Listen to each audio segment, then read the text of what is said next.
श्री गुरुचरित्र अध्याय पहिला. मंगलाचरण शिष्याच्या हृदयातील गुरुभेटीची तळमळ. श्री गणेशाय नमः. हे गजानना, तुला नमस्कार असो. तू विश्वाचा प्रतिपालक आहेस. जे तुझी भक्ती करतात त्यांच्या कार्यात विघ्ने येत नाहीत. तू 14 विद्या व 64 कलांचा स्वामी आहेस. तुझे महात्म्य खूप थोर आहे. म्हणूनच सुरवर, मुनिजन व भक्तगण कार्यारंभी तुझेच पूजन करतात. हे गौरीसुता, गुरुचरित्र लिहावे असे माझ्या मनात आहे. तू बुद्धिदाता आहेस, म्हणून तुला वंदन करून मी अशी प्रार्थना करतो की हे ग्रंथकार्य तू निज कृपेने पूर्णत्वास ने. मला आशीर्वाद दे, स्फूर्ती दे. आई सरस्वती, मी तुला नमस्कार करतो. श्री नृसिंह सरस्वती हे माझे गुरु. त्यांच्या नावात तुझे नाव असल्यामुळे तू मला अत्यंत प्रिय आहेस. तू माझ्यावर प्रसन्न हो. या ग्रंथकार्यासाठी मला मदत कर. सृष्टी उत्पन्न करणारा ब्रह्मदेव, विश्वपालक श्री विष्णू आणि संहाराने सृष्टीचे नियमन करणारा शंकर या त्रिवर्गास नमस्कार. सर्व देवांना नमस्कार. सिद्ध, गंधर्व, ऋषी, व्यासादी, श्रेष्ठ मुनी, वाल्मिकी आदी कवीश्वर या सर्वांना नमस्कार.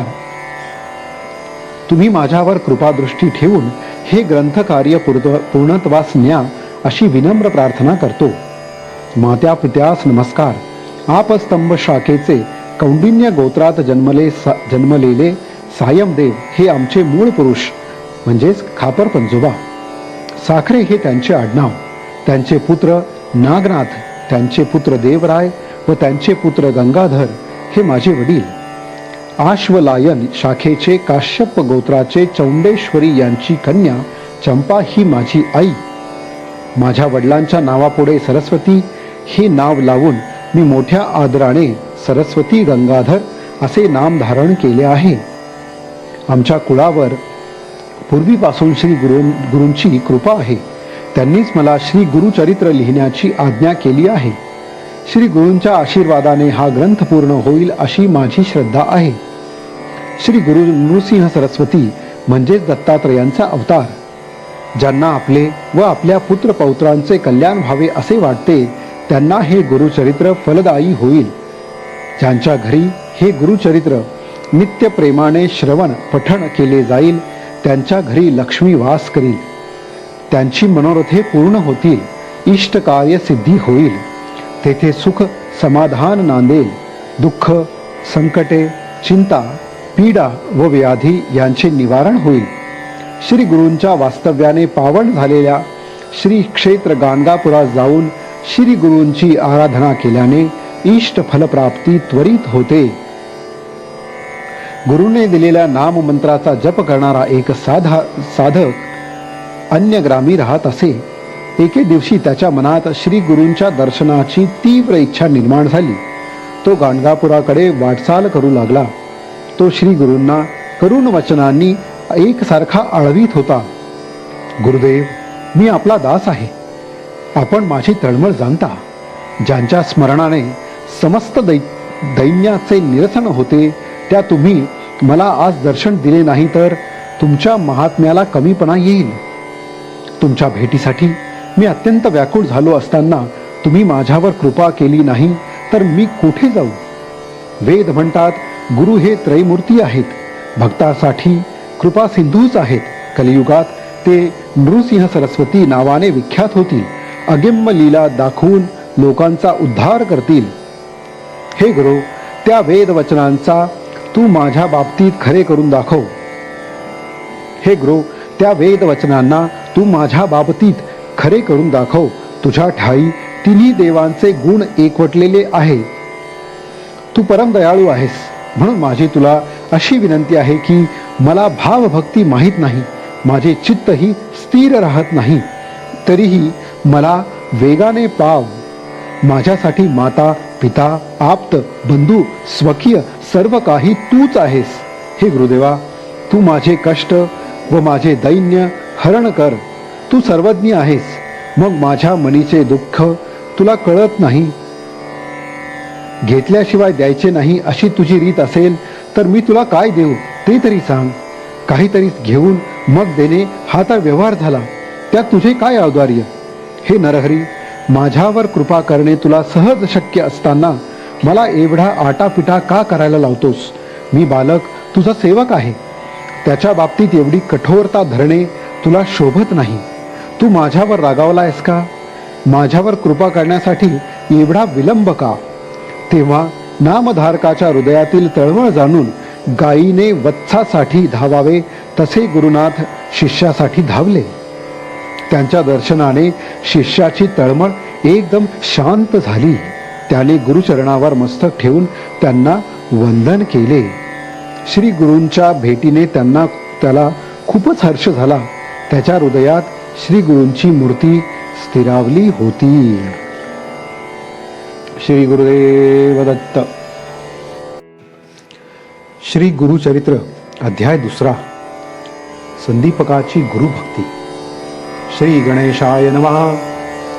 हरिनाम घेणारा एक शिष्य श्री गुरुचरणांचे ध्यान करीत मार्गाने कोठेतरी जात होता. दमल्यामुळे तो एका झाडाखाली विसावला. भस्म, व्याघ्रचर्म आणि पितांबर धारण केलेला एक योगी त्याच्या स्वप्नात आला. त्याने नामधारकाच्या भाळी स्वहस्ते भस्म लावले व त्याला अभयदान दिले. नामधारकाला एकदम जाग आली. त्याने भोवताली पाहिले तर कोणीच दिसले नाही. तो आश्चर्य करीत पुनश्च मार्गस्थ झाला. काही अंतरावर त्याला स्वप्नातील योग्यांचे प्रत्यक्ष दर्शन झाले. तो आनंदाने पुढे धावला आणि त्याला वंदन करून म्हणाला, हे योगीश्वर, या भक्तावर कृपा करणाऱ्या स्वामीराया, आपण कोण?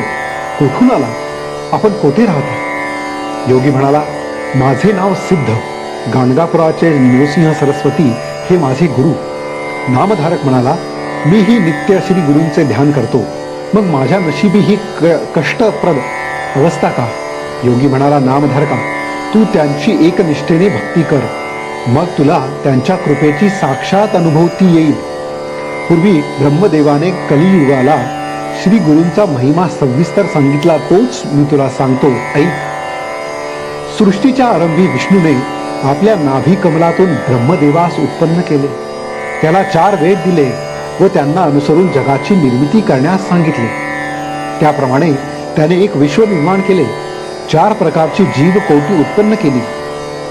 मग त्यांनी काळाचे 4 विभाग करून 4 युगे निर्माण केली. त्यांना क्रमाने पृथ्वीवर धाडले. कृतयुगाच्या प्रभावाने लोक सत्प्रवृत्त व सन्मार्गी झाले. त्रेतायुगाच्या प्रभावाने लोक यज्ञाद्वारे स्वतःचे कल्याण करून घेऊ लागले. द्वापार युगाने आपल्या स्वभाव धर्माप्रमाणे पाप व पुण्य समसमान केले. त्यानंतर ब्रह्मदेवाने कलियुगाला बोलावून घेतले. ते वृद्ध आणि वैराग्य शून्य होते. कलह आणि द्वेष यांना बरोबर घेऊनच ते आले होते. त्याने उजव्या हाताने स्वतःची जीभ व डाव्या हाताने शिश्न धरले होते. ब्रह्मापुढे अधोमुख होऊन उभे राहून म्हणाले, हे विधी, मी दुर्जनांचा मित्र व सज्जनांचा वैरी आहे. जे वाणी, रचना व काम वासना ताब्यात ठेवतात त्यांना मी काहीच करू शकत नाही. गुरुभक्त, शिवभक्त, हरिभक्त, सदाचारी, धर्माचरणी त्यांच्या पुढे माझा काय निभाव लागणार? ब्रह्मदेव म्हणाला, काळजी करू नकोस. तू काळाला बरोबर घेऊन जा. तू भूलोकी जाताच लोकांची धर्म प्रवृत्ती निस्तेज होईल. सज्जनही पाप प्रवृत्त होतील. त्यांना तू पीडा दे. जे लोक तुला वश होणार नाहीत असे पुण्यवान सज्जन फारच थोडे असतील. निर्मळ मनाने, निष्कपटी, निर्लोभी माता, पिता, देव, ब्रह्मन, गुरु, गायी व तुलसी यांची सेवा करणाऱ्या साधूजनांना तू कधीही त्रास देऊ नकोस, ही माझी आज्ञा आहे. कलियुगाने ब्रह्मदेवाला गुरुचे स्वरूप व महात्म्य विचारले. ब्रह्मदेव म्हणाले, गुरु हा शब्दच 4 मुक्तींची प्राप्ती करून देणारा महामंत्र आहे. गुरु हाच ब्रह्मा, विष्णू, महेश. देव कोपले तर गुरु रक्षण करील, पण गुरु कोपला तर कोण रक्षण करू शकत नाही. गुरु भक्तीने जगाच्या रहस्याचे आकलन होते. भक्ती, वैराग्य व सत्प्रवृत्ती यांचे वृद्धिंगत होते. गुरुमुखातून ऐकले म्हणजे शास्त्रांचे व्यवस्थित आकलन होते. गुरुच्या सेवेने कायिक, वाचिक व मानसिक शुद्धी आणि सर्व प्रकारच्या सिद्धी प्राप्त होतात. त्याविषयीची एक कथा सांगतो, ऐक. पूर्वी गोदावरीच्या तीरी अंगिरस ऋषीच्या आश्रमात पैल ऋषींचे शिष्य असलेले वेदधर्म नावाचे मुनी राहत असत.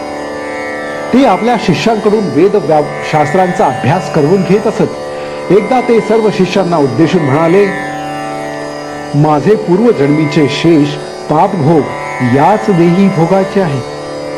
त्यासाठी मी काशीस जाणार आहे. तेथे मला कुष्ठरोग होईल. मी आंधळा व पांगळा होईल. मला 21 वर्ष सांभाळावे लागेल. हे खडतर सेवा व्रतच असेल. त्यावेळी तुमच्यापैकी माझी कोण सेवा करेल ते सांगा. ते ऐकून संदीपक नावाच्या शिष्याने, मी तुमची सेवा करीन. तुम्ही अनुमती दिलीत तर तुमचे सर्व पाप भोग मी स्वतः भोगीन असे सांगितले. वेदधर्मांना परम संतोष वाटला. काही दिवसांनी वेदधर्म संदीपकाला घेऊन काशीस गेले. तेथे त्यांना कुष्ठरोग झाला. त्या रोगाने त्यांचा पूर्व स्वभाव बदलून ते हट्टी, चिडखोर, उर्मट, क्रूर व शिवराळ झाले. अनंत हाल अपेष्टा सोसून संदीपक गुरुसेवेत तत्पर राहिला. संदीपकाची एकनिष्ठ सेवा भक्ती पाहून विश्वनाथाने त्याला दर्शन दिले. त्याला वरदान मागण्यास सांगितले, पण त्याने काहीच मागितले नाही. मग विष्णूने दर्शन देऊन वर मागण्यास सांगितले. तेव्हा संदीपकाने माझी गुरुभक्ती अधिकाधिक दृढ हो असा आशीर्वाद मागितला. तेव्हा प्रसन्न झालेल्या विष्णूने त्याच्या गुरुभक्तीची प्रशंसा केली. ही गोष्ट वेदधर्मांना कळताच त्यांनी संदीपकाला वरदान दिले, शिष्योत्तमा, तू काशी क्षेत्री चिरकाळ वास करशील. तुझ्या स्मरणाने लोकांचे दुःख दैन्य जाऊन त्यांचे कल्याण होईल. वेदधर्मांनी शिष्यांची परीक्षा घेण्यासाठीच कुरूप धारण केले होते.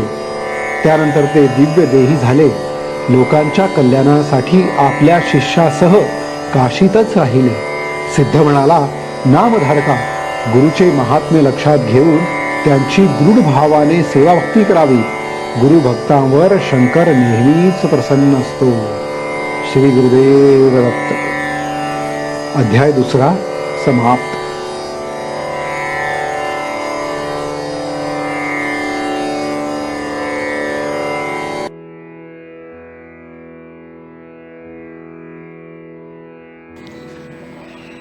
श्री गुरुचरित्र अध्याय 1. मंगलाचरण. शिष्याच्या हृदयातील गुरुभेटीची तळमळ. श्री गणेशाय नमः. हे गजानना, तुला नमस्कार असो. तू विश्वाचा प्रतिपालक आहेस. जे तुझी भक्ती करतात त्यांच्या कार्यात विघ्ने येत नाहीत.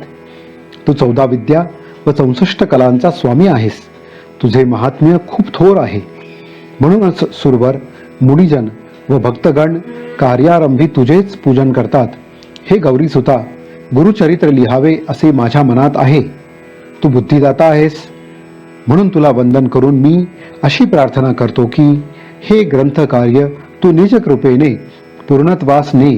मला आशीर्वाद दे, स्फूर्ती दे. आई सरस्वती, मी तुला नमस्कार करतो. श्री नृसिंह सरस्वती हे माझे गुरु.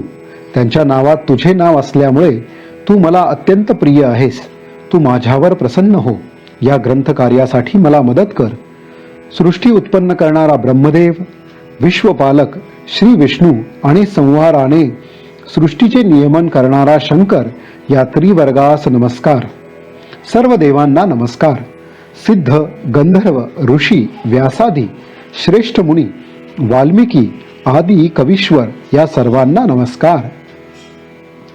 तुम्ही माझ्यावर कृपादृष्टी ठेवून हे ग्रंथकार्य पूर्णत्वास न्या अशी विनम्र प्रार्थना करतो.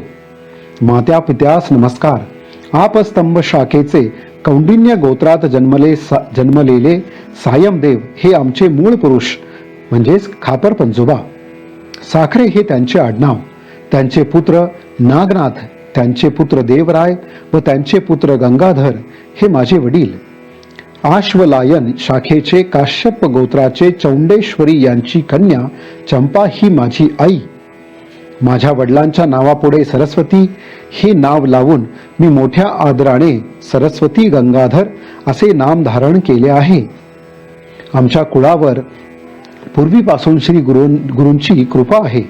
त्यांनीच मला श्री गुरुचरित्र लिहिण्याची आज्ञा केली आहे. श्री गुरूंच्या आशीर्वादाने हा ग्रंथ पूर्ण होईल अशी माझी श्रद्धा आहे. श्री गुरु नृसिंह सरस्वती म्हणजेच दत्तात्रयांचा अवतार. ज्यांना आपले व आपल्या पुत्र पौत्रांचे कल्याण व्हावे असे वाटते त्यांना हे गुरुचरित्र फलदायी होईल.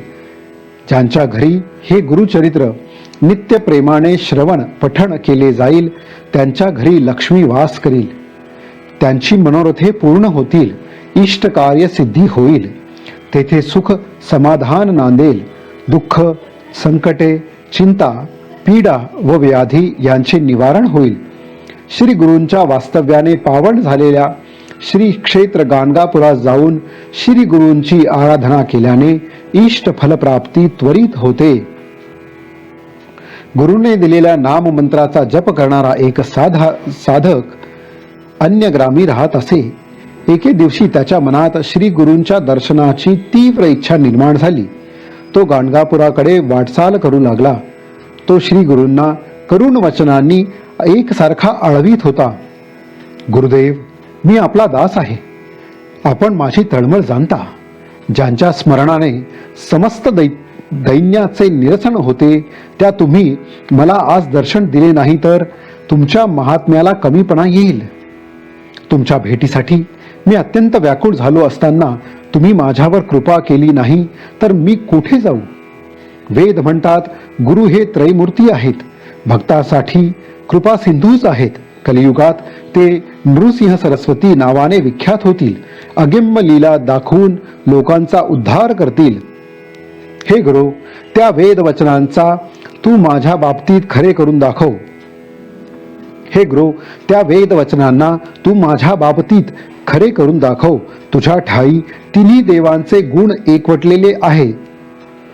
तू परम दयाळू आहेस. म्हणून माझी तुला अशी विनंती आहे की मला भावभक्ती माहीत नाही, माझे चित्तही स्थिर राहत नाही. तरीही मला वेगाने पाव. माझ्यासाठी माता, पिता, आप्त, बंधू, स्वकीय सर्व काही तूच आहेस. हे गुरुदेवा, तू माझे कष्ट व माझे दैन्य हरण कर. तू सर्वज्ञ आहेस. मग माझ्या मनीचे दुःख तुला कळत नाही.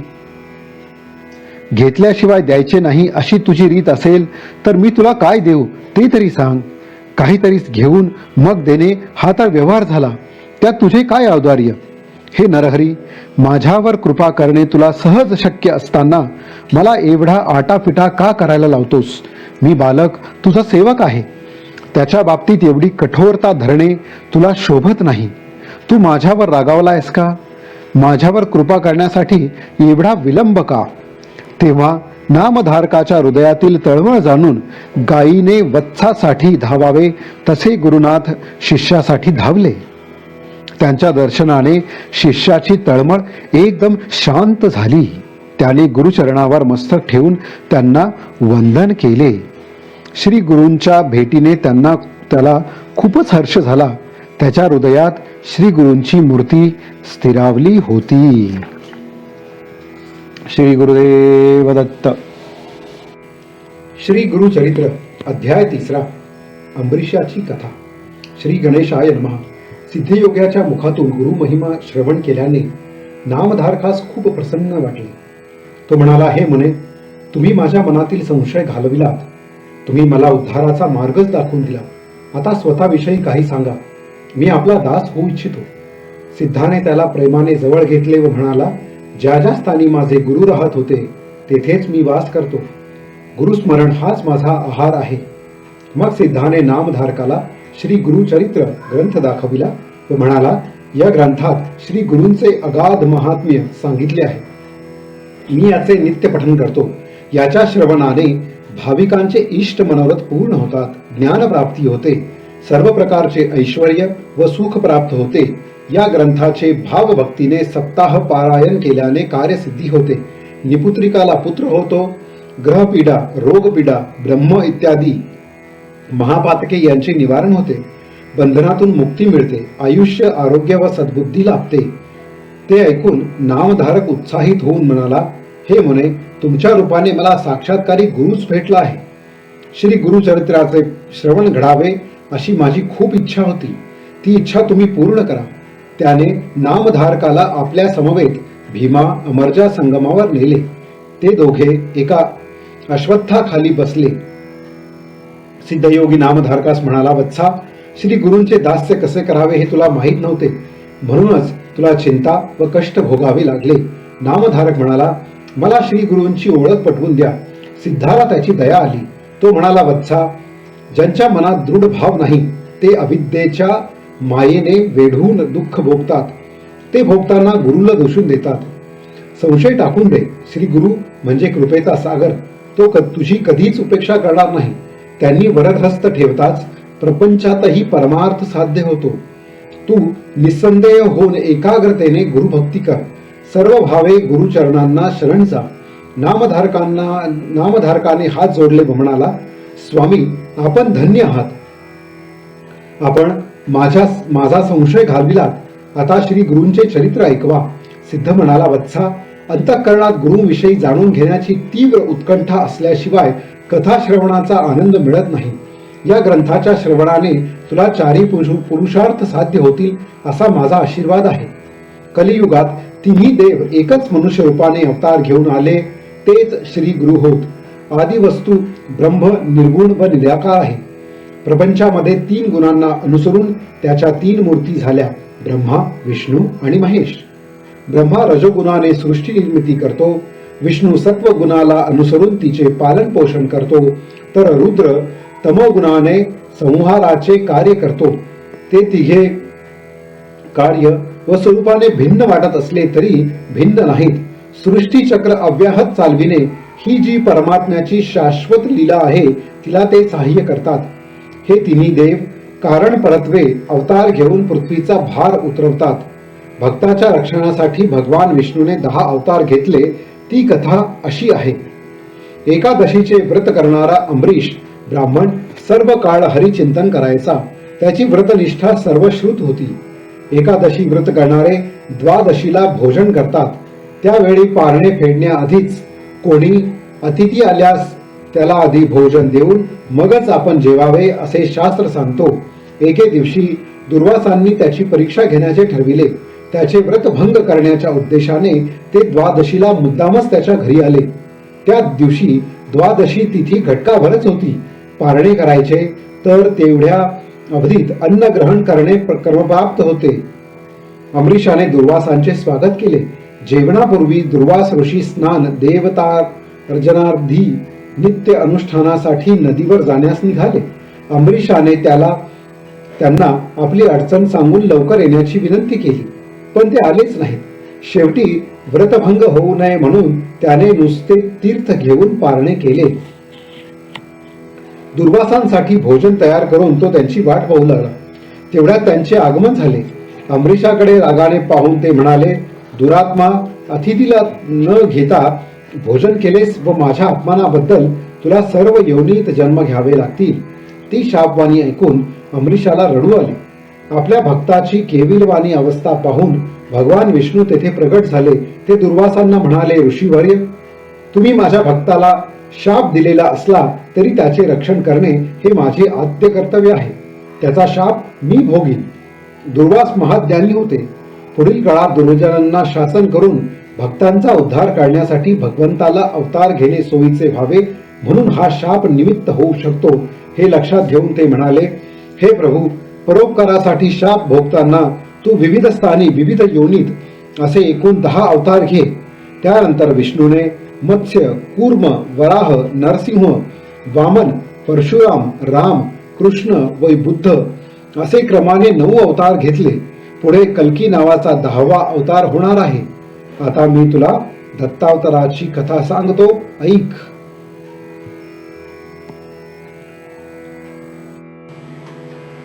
श्री गुरु चरित्र अध्याय 4. श्री गुरु दत्तात्रेयांची जन्मकथा. श्री गणेशाय नमः. सिद्धियोगी नामधारकाला दत्त जन्माख्यान सांगू लागला. तो म्हणाला, वत्सा, सृष्टीच्या उत्पत्तीपूर्वी सर्व जलमय होते.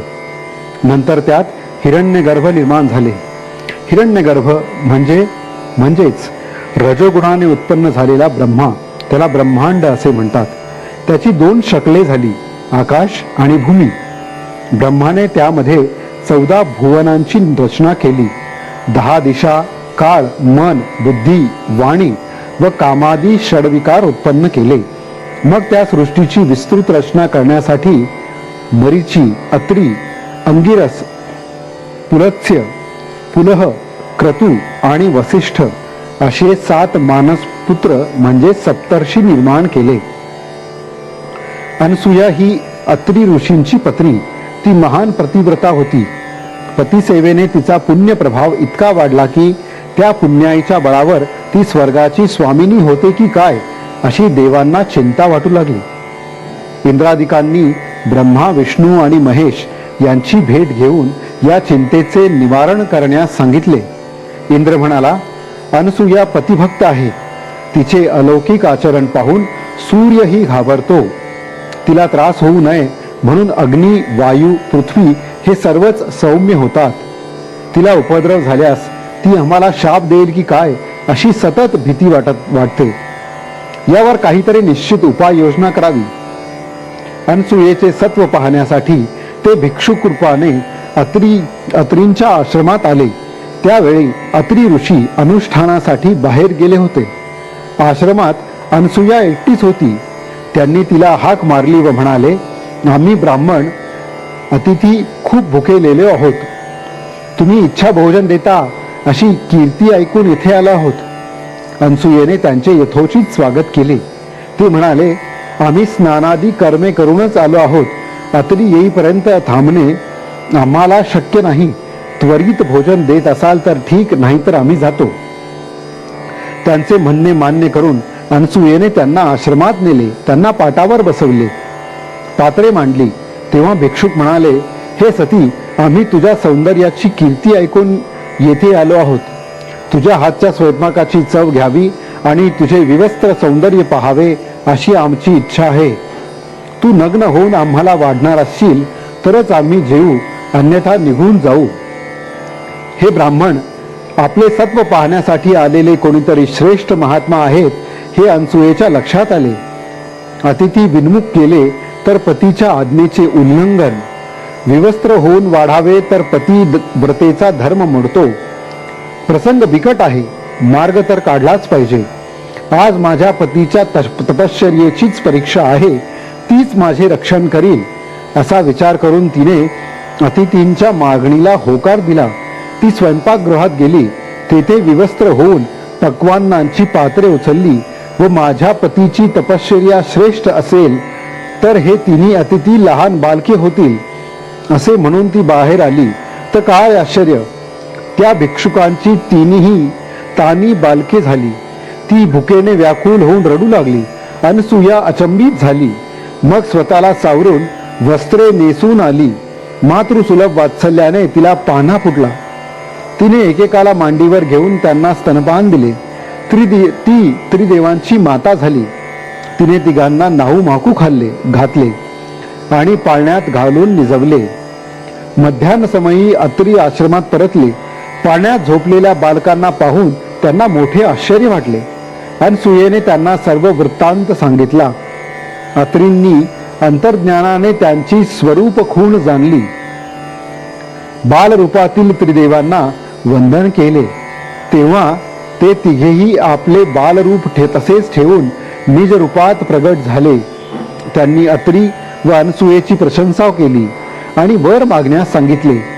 अत्रींनी अनसुयेशी चर्चा केली व म्हणाले, हे देवश्रेष्ठींनो, तुम्ही बालरूपाने माझ्या घरी आलेलेच आहात तर माझे पुत्र म्हणून येथेच राहा.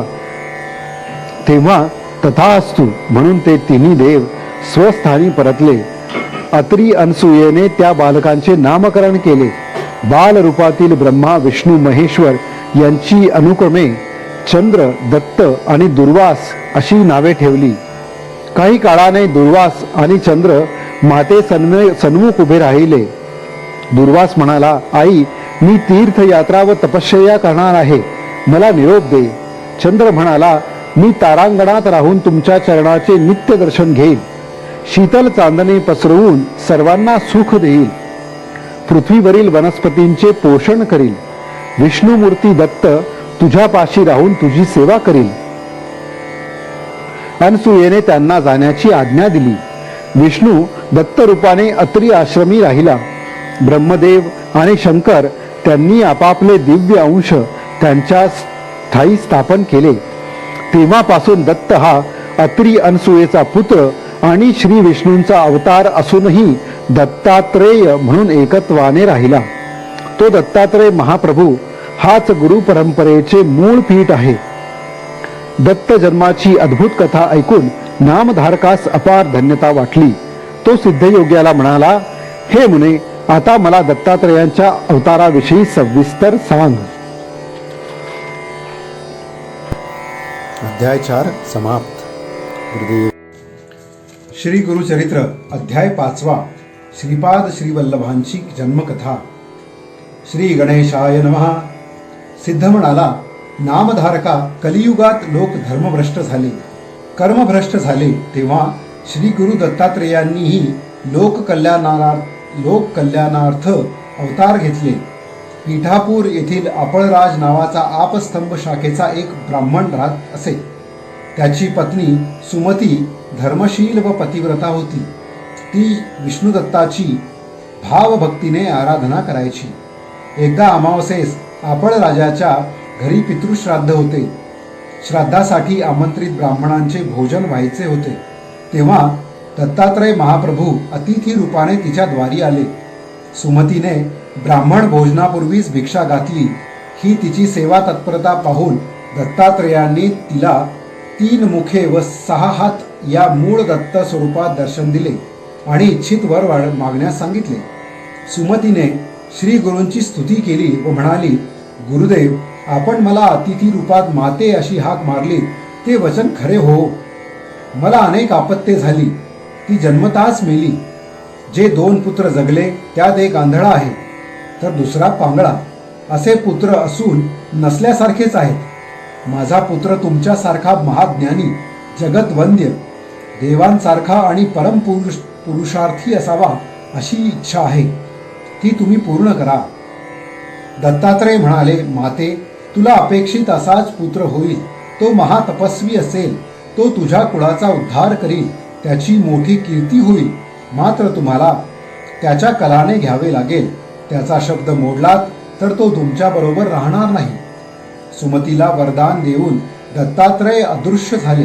हे वृत्त तिने पतीला सांगितले. तेव्हा त्यालाही खूप आश्चर्य वाटले. तो सुमतीला म्हणाला, दत्तात्रयांनी तुला माते अशी हाक मारली, त्या अर्थी तेच पुत्र रूपाने तुझ्या पोटी जन्म घेतील. आपले भाग्य आज फळास आले. त्यावेळी दोघांचाही आनंद गगनात मावत नव्हता. सुमतीच्या मनात थोडी रुखरुख होती. ती पतीला म्हणाली, नाथ, आज मी श्राद्धांचे ब्राह्मण जेवण्यापूर्वीच भिक्षा घातली. यात माझे काही चुकले का? आपळराज म्हणाला, अगं, तू योग्य तेच केलंयस. साक्षात दत्तप्रभूंनी आज आपल्या घरी भिक्षा मागितली. त्यांनी तुला दर्शन दिले, वरदान दिले. आज आपले सर्व पितृगण कृतार्थ झाले. आता ते स्वर्गलोकी जातील. त्यानंतर काही काळाने सुमती गर्भवती राहिली. तिने एका तेजस्वी पुत्राला जन्म दिला. ब्राह्मणांनी त्याचे जातक वर्तविले. हा पुत्र तपस्वी होईल, विश्वाला मार्गदर्शन करील, याची जगद्गुरु म्हणून कीर्ती होईल. ते ऐकून आपळराज व सुमतीला धन्य वाटले. त्यांनी पुत्राचे श्रीपाद नाव ठेवले. श्रीपाद 7 वर्षाचा झाल्यावर पित्याने त्याची मुंज केली. मौंजी बंधन होताच तो 4ही वेद धडाधड म्हणू लागला. त्याने मीमांसा, न्याय, तर्क आदी दर्शनशास्त्रेही तत्काळ प्रगट केली. लोकांसाठी त्याला अवतारी महात्मा म्हणू लागले. त्याने आचार, विचार, कर्म, प्रायश्चिते, वेदांचा अर्थ, वेदांताचे रहस्य अशा अनेक विषयांचे ज्ञान लोकांसाठी प्रगट केले. श्रीपाद 16 वर्षांचा झाला तेव्हा माता पित्यांनी त्याला विवाहाबद्दल विचारले. तो म्हणाला, मी तपस्वी ब्रह्मचारी आहे. योगरूपी हीच माझी पत्नी, म्हणून मी श्रीपाद श्रीवल्लभ आहे. लवकरच मी उत्तरेकडे जाणार आहे. ते ऐकून आपळराज व सुमतीला वाईट वाटले.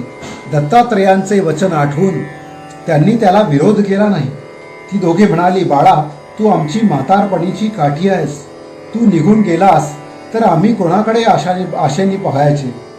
तू आमचे दैन्य दूर करशील अशी आमची अपेक्षा आहे. आता आम्ही काय करायचे? श्रीपादाने त्या दोघांचे सांत्वन केले.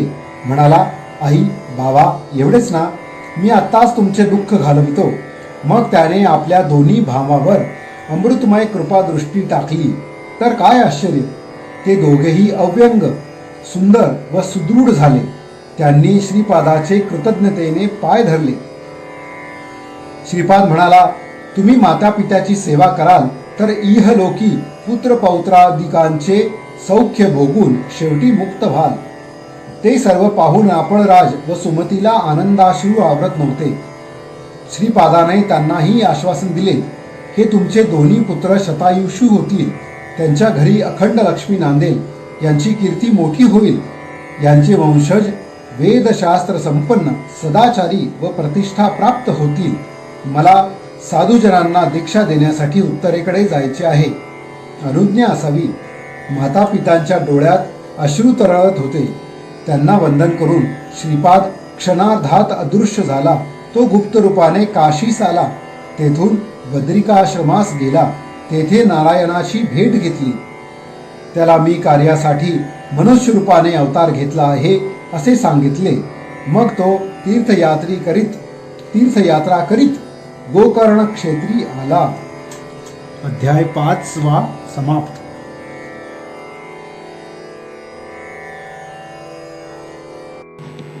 श्री गुरुचरित्र अध्याय 6.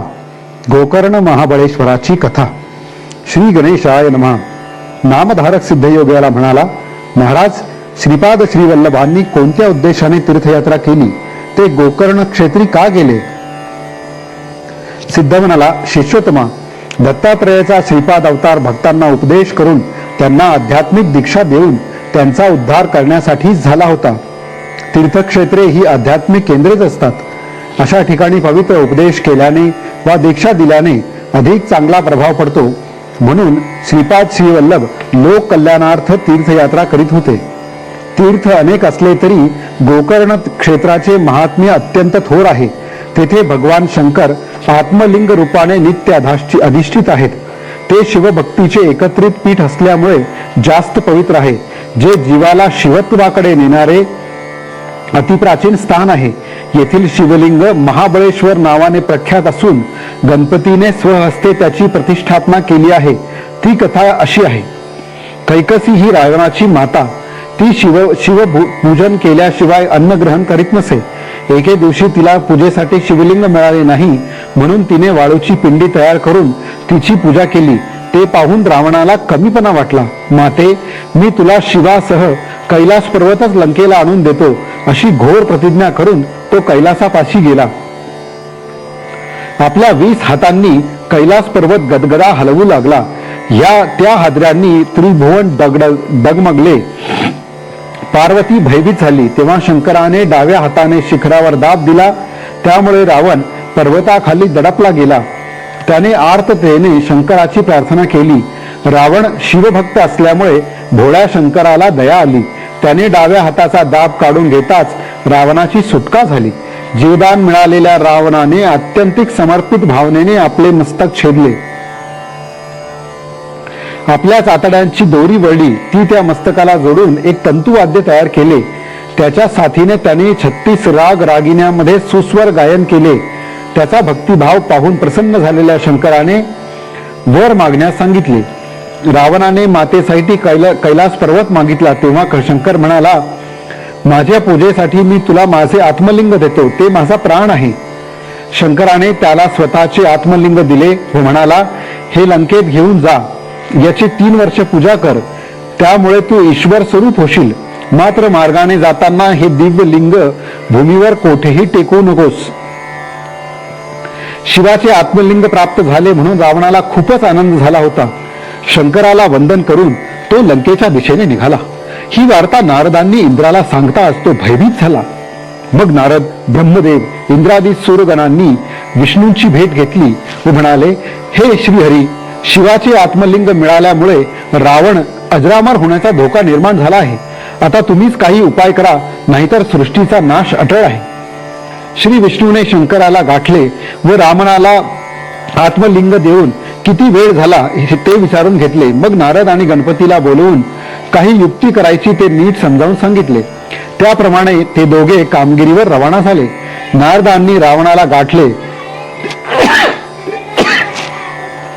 शिवाचे आत्मलिंग लाभले म्हणून त्याची खूप प्रशंसा केली. इकडे विष्णूने आपले सुदर्शन चक्र सूर्याकडे सोडून सूर्यास्ताचा आभास निर्माण केला. नारद म्हणाले, दशानना, सायं संध्या न करताच पुढे जाणार काय? ब्राह्मणाने संध्येची वेळ शक्यतो मोडू नये. रावणाचा निरोप घेऊन नारद संध्येसाठी निघून गेले. नारदांचे आचरण पाहून त्याच्या मनात आपणही संध्यावंदन केले पाहिजे अथवा व्रतभंग होईल हा विचार दृढ झाला. तेवढ्यात त्याला एक बटू दिसला. तो गणपती होता. हा ब्राह्मण कुमार भोळा दिसतो आहे. संध्या होईपर्यंत हे आत्मलिंग त्याच्याकडे सांभाळायला देऊ असा विचार करून रावणाने त्याला हाक मारून जवळ बोलवले व त्याला मदत करण्याची विनंती केली.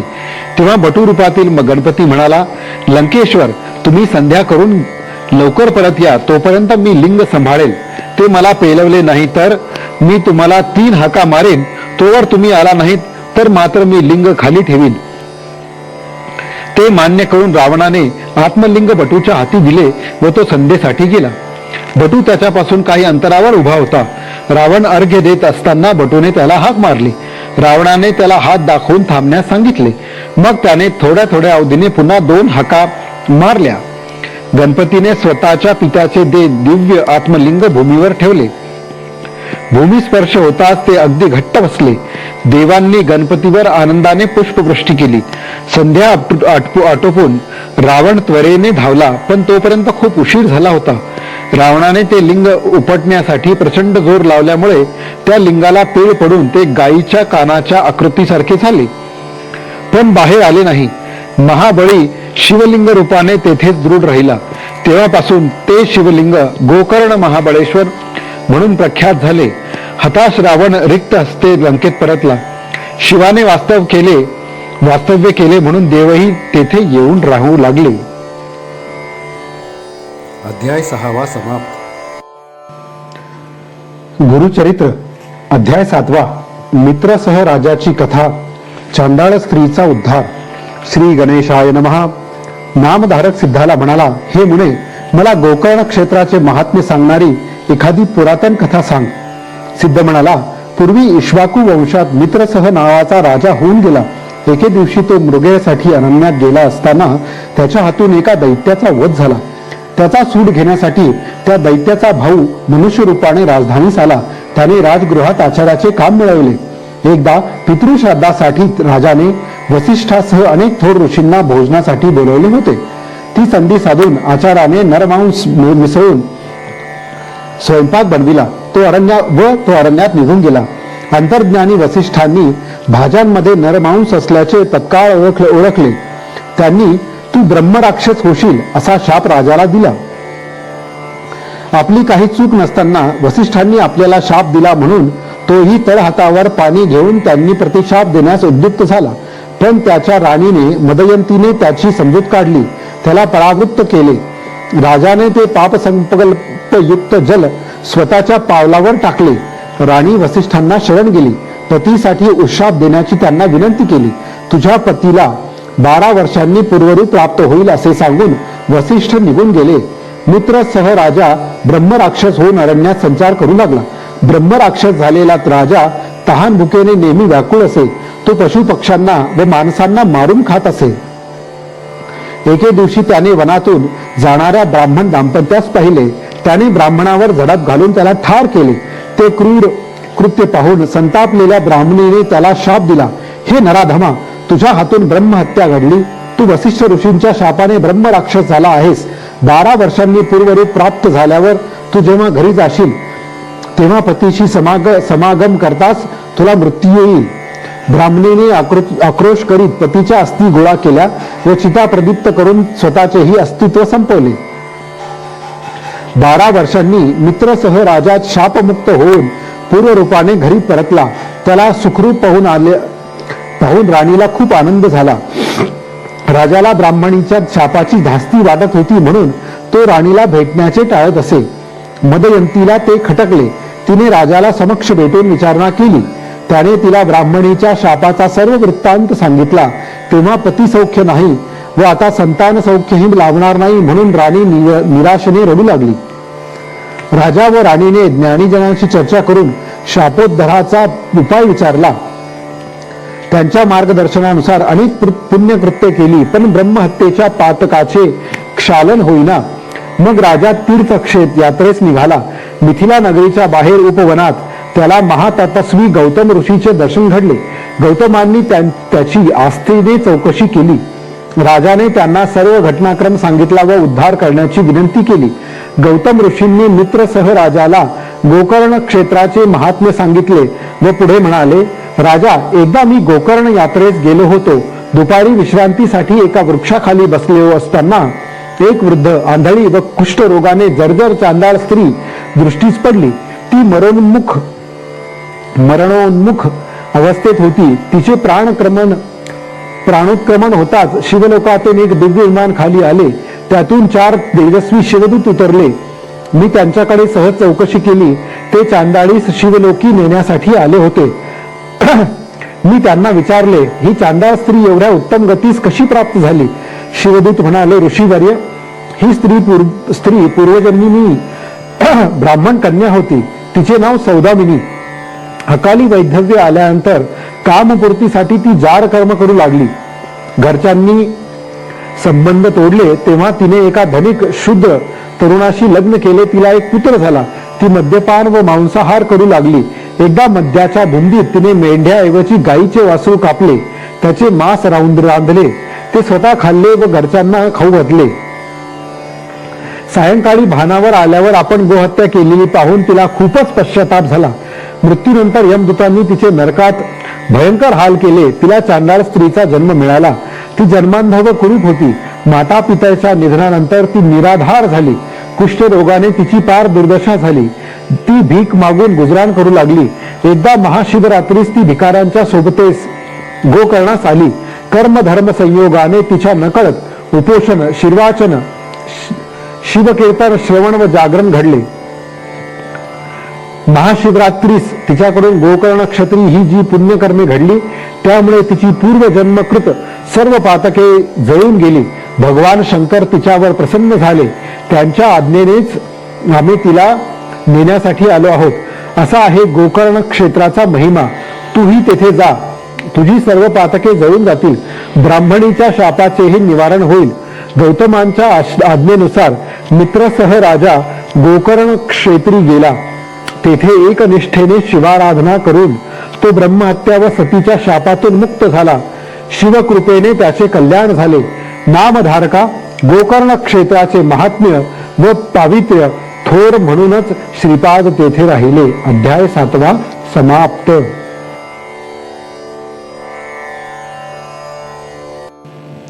श्री गुरुचरित्र अध्याय 8 मतिमंद विप्रपुत्रावर कृपा.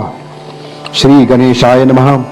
सिद्ध म्हणाला, नामधारका, मी तुला श्री गुरु श्रीपाद वल्लभांचे पुढील चरित्र सांगतो, ऐक. श्रीपाद यती गोकर्णास 3 वर्ष गुप्तपणे राहिले. मग 4 महिने श्रीशैल पर्वतावर राहिले. त्यानंतर ते कृष्णा व गोदावरीच्या संगमावर बसलेल्या कुरवपूर गावी गेले. तेथे त्यांची खूप प्रसिद्धी झाली. एका गावात एक वेदज्ञ ब्राह्मण राहत असे. अंबिका ही त्याची पत्नी. त्यांची मुले जगत नसत. पुढे 9 सायासांनी त्यांना एक पुत्र झाला, पण तो मंदबुद्धीचा होता. मुंज झाल्यावर पित्याने त्याला विद्याभ्यास शिकविण्याचा खूप प्रयत्न केला, पण अभ्यासात प्रगती होईना. पतीची चिंता पाहून अंबिकेला दुःख वाटे. पुढे तो ब्राह्मण मरण पावला. विधवा झालेली अंबिका उदरनिर्वाहासाठी घरोघरी भिक्षा मागी. एका पंडिताच्या पत्नीला त्या शोचनीय अवस्थेत पाहून लोकांना वाईट वाटायचे. तिचा निर्बुद्ध मुलगा काहीच कामधंदा करत नाही म्हणून ते त्याची उघड निंदा करायचे. ते म्हणायचे, मूर्खा, तू आपल्या वंशाला कलंक लावलास. तुझ्या चिंतेने पिता गेला. तुझ्यामुळे मातेवर भिक्षेची वेळ आली. तुझ्यामुळे पितरांना अधोगती प्राप्त होईल. असे पशुवत जगण्यापेक्षा तू मरत का नाहीस? रोजच्या रोज होणारी ती लोकनिंदा त्या मुलाला सहन होईना. तो दुःखी झाला. त्याने आपल्या मातेला प्राणत्यागाचा विचार बोलवून दाखविला. तिलाही जगणे असह्य झाले होते. मग दोघांनी आत्महत्या करायचे ठरवले. ती दोघे नदीवर गेली. तेथे श्रीपाद यती स्नान करीत होते. मरणापूर्वी त्या सत्पुरुषाचे दर्शन घ्यावे म्हणून ती दोघे त्यांच्यापाशी गेली आणि त्यांना वंदन करून म्हणाली, स्वामी, आम्ही जलसमाधी घेण्यासाठी येथे आलो आहोत. आम्हाला सद्गती मिळेल असा आशीर्वाद द्या. श्रीपादांनी अंबिकेला देहत्यागाचे कारण विचारले. तिने त्यांना सांगितले, स्वामी, माझा पुत्र ज्ञानी, विद्वान, दीर्घायुषी, वंदनीय व कीर्तिवान असावा अशी माझी खूप इच्छा होती. ती इच्छा पुढील जन्मात तरी पूर्ण व्हावी एवढी कृपा करा. अंबिकेची व्यथा ऐकून श्री गुरु कळवळले. ते तिला म्हणाले, बाई, प्रत्येक शनिवारी प्रदोष समयी शंकराची भावभक्तीने पूजा कर. या व्रतरूपी शिवाराधनेने तुझे कल्याण होईल. त्यांनी तिला व्रतकथा सांगितली. उज्जैनीचा राजा चंद्रसेन याचा जीवलग मित्र मणिभद्र हा परम शिवभक्त होता. शंकराने त्याला प्रसाद म्हणून एक तेजस्वी मणी दिला होता. त्याचा दिव्य प्रकाश पडताच लोखंडाचेच नव्हे तर पाषाणाचेही सुवर्ण होत असे. राजा व मणिभद्र दोघेही तो मणी गळ्यात धारण करीत असत. तो मणी मिळवण्यासाठी अनेक राजे प्रयत्नशील होते. त्यांनी उज्जैनीवर एकत्रित आक्रमण करून नगराला वेढा दिला. चंद्रसेनाने नगराच्या रक्षणार्थ सैन्याची व्यूहरचना केली. त्या दिवशी शनिवार होता. त्रयोदशी होती. शनिप्रदोष व्रत. त्यांनी उज्जैनीवर शनिप्रदोष व्रत करणाऱ्या राजाने सायंकाळी शिवालयात जाऊन महाबळेश्वराची यथासांग पूजा केली. त्यावेळी देवदर्शनासाठी आलेल्या काही गवळींनी व त्यांच्या मुलांनी त्या पूजेचा आनंद घेतला. गवळीवाड्यात गेल्यावर त्या मुलांनी खेळ म्हणून दगड धोंडे मांडून शिवालय रचले. त्यात शिवलिंग म्हणून एक दगड ठेवला. पत्री व फुलांनी त्याची पूजा केली. रात्रीच्या वेळी सर्व मुले आपापल्या घरी गेली. एक मुलगा त्या पूजेत इतका रममाण झाला होता की आईने जेवणासाठी अनेकदा हाक मारूनही तो घरी गेला नाही. त्याच्या आईने तेथे येऊन मुलाला एक धपाटा घातला आणि दगड धोंड्याचे शिवालय विस्कटून टाकून ती तंतनत निघून गेली. ते पाहून त्या गोप बाळाला खूप दुःख झाले. तो रडू लागला. आता प्राणत्यागच करायचा असा निश्चय करून तो घरी गेलाच नाही. तेथेच लिंग म्हणून मांडलेल्या दगडाकडे पाहत शिवनाम घेऊ लागला. त्याची भक्ती पाहून प्रसन्न झालेल्या शंकराने तेथे एक रत्नखचित शिवालय उत्पन्न केले. त्यात दिव्य शिवलिंग होते. शंकराने गोप बाळाला दर्शन दिले. त्याने शिवाला, माझ्या मातेवर रागवू नकोस अशी विनंती केली. शंकर म्हणाला, बाळा, तुझ्या मातेने प्रदोष समयी माझी पूजा पाहिली आहे. तिचे उदरी भगवान विष्णू अवतार घेतील. तुझेही सर्व मनोरथ पूर्ण करतील. वरदान देऊन शंकर लिंगस्थानी गुप्त झाला. महादेवाने निर्माण केलेल्या त्या शिव मंदिराची दिव्य प्रभा पाहून लोकांना सूर्योदय झाला असेच वाटले. त्यांनी खूप गर्दी केली. चंद्रसेनही तेथे आला. त्याने गोप बाळाच्या भक्तीचे खूप कौतुक केले. हे वृत्त समजताच शत्रू राजांची मने पाळटली. त्यांनी चंद्रसेनाशी सख्य केले. ते अद्वितीय शिवालय पाहून सर्व राजांना अपार धन्यता वाटली. गोप बाळाने आपल्या मातेला तिच्या पोटी नारायणाचा अवतार होणार असल्याचे सांगताच ती आनंदाने रडू लागली. श्री गुरु श्रीपादांनी अंबिकेला शनिवारी प्रदोष काळी शिवपूजन केल्याने काय भाग्य प्राप्त होते ते पटवून दिले. तिच्या पुत्राच्या मस्तकी आपला वरदहस्त ठेवला. त्यामुळे तो महाविद्वान झाला. त्याची पांडित्य पाहून ब्रह्मवृंदांनी आश्चर्य व्यक्त केले. त्याची सर्वत्र मोठी कीर्ती झाली. श्रीपादांनी अंबिकेची इच्छा याच जन्मात पूर्ण केली. त्यानंतर अंबिका श्रीपादांनाच शिवस्वरूप मानून नित्य प्रदोष काळी त्यांचीच पूजा करू लागली. तिच्या पुत्राचा विवाह झाला. त्याला पुत्र पौत्रादी सर्व सौख्य लाभले. गुरुकृपेने त्याचे कल्याण झाले. अध्याय 8 समाप्त.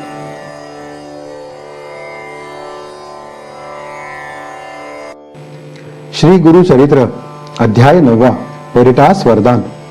श्री गणेशाय नमः. नामधारक सिद्धाला म्हणाला, महाराज, श्रीपाद श्रीवल्लभ कुरवपुरात असताना त्यांनी आणखी काय लीला दाखवल्या. सिद्धयोगी म्हणाला, तेथील वास्तव्यात श्रीपाद यती स्नानासाठी नित्य नदीवर जात असत. लोकाचाराला अनुसरून संध्या व पूजादी कर्मे करीत असत. त्या गावात एक परीट राहत असे. तो भाविक होता. श्री गुरूंना पाहताच हातातले काम ठेवून साष्टांग नमस्कार करायचा. एके दिवशी तो वंदन करण्यासाठी आला असताना श्रीपाद त्याला म्हणाले, मी तुझ्या भक्तीवर प्रसन्न आहे. तू कष्टाची कामे करतोस, त्यामुळे प्रत्येक वेळी मला नमस्कार केलाच पाहिजे असे नाही. ती आपुलकी पाहून परिटाला खूप बरे वाटले. संसार चिंता टाकून तो त्याची सेवा करू लागला. मठांगण झाडणे, सडा संमार्जन करणे आदी कामे तो आवडीने करीत असे. वैशाख मासात त्याने एक अभिनव दृश्य पाहिले. एक यवन राजा आपल्या स्त्रियांसमवेत नौका विहारासाठी आला होता. राजस्त्रिया दागदागिने घालून नटून थटून आल्या होत्या. त्या हसत होत्या, गप्पा गोष्टी करत होत्या. शृंगारलेली नौका, नदी तीरावरील वैभव संपन्न लवाजमा, राजाचे सैन्य, सेवक वर्ग, सालंकृत हत्ती व घोडे, नाना वाद्यांचा गजर असा तो सुख सोहळा पाहून परीट अक्षरशः भारावून गेला. मठांगण झाडताना तो विचार करू लागला, हा राजा किती भाग्यवान आहे. जन्माला यावे तर अशा वैभवाचा उपभोग घेण्यासाठीच. या राजाने पूर्वजन्मी कोणत्या देवाची व गुरुची आराधना केली म्हणून या जन्मी हे सुख प्राप्त झाले. आपल्या नशिबी मात्र कष्टच आहेत. आपले जीने व्यर्थच होय. तेव्हा त्याचे मनोगत जाणून श्री गुरु म्हणाले, परिटा, मनात काय चिंतन चालले आहे. तो म्हणाला, स्वामी, या राजाचे सुख आणि ऐश्वर्य पाहून मला त्याचा हेवा वाटला. आपल्या नशिबी हे सुख नाही म्हणून खंत वाटली. पण असा विचार मी का करू. तुमच्या चरणांची सेवा हेच माझे सौख्य आहे. त्यावर श्री गुरु म्हणाले, परिटा, तू जन्माला आल्यापासून कष्टच करत आहेस. सांसारिक सौख्य कधी अनुभवले नाहीस. त्यामुळे तुझ्या मनात सुखोपभोगाची इच्छा निर्माण होणे साहजिक आहे. त्या तुझ्या इच्छा पूर्ण झाल्याच पाहिजेत. अन्यथा मोक्ष प्राप्तीत अडथळा होईल. म्हणून पुढच्या जन्मात तू यवन जातीत उत्पन्न होऊन बेदरचा राजा होशील असा आशीर्वाद मी तुला देतो. तुला सर्वोत्तम राजभोग व समस्त ऐश्वर्य प्राप्त होईल. परीट म्हणाला, पण या जन्मातही तुम्ही मला अंतर देऊ नका. श्री गुरु म्हणाले, तू माझा निस्सीम भक्त आहेस. मी तुला अंतर कसे देईन. तुझ्या वृद्धापकाळी नृसिंह सरस्वती रूपाने मी तुझी भेट घेईन. तुला ज्ञान देऊन मी या जन्मीची खूण सांगेन.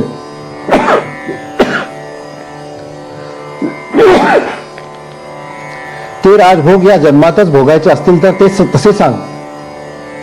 परीट म्हणाला, त्या भोगांचा या म्हातारपणी मला काय उपयोग.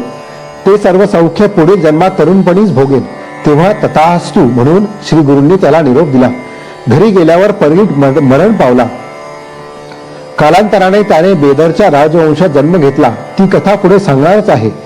परीटाची कथा सांगून सिद्धयोगी म्हणाला, नामधारका, श्रीपादांच्या वास्तव्याने कुरवपूर पवित्र झाले. त्या गुरुपीठाचे महात्म्य फार थोर आहे.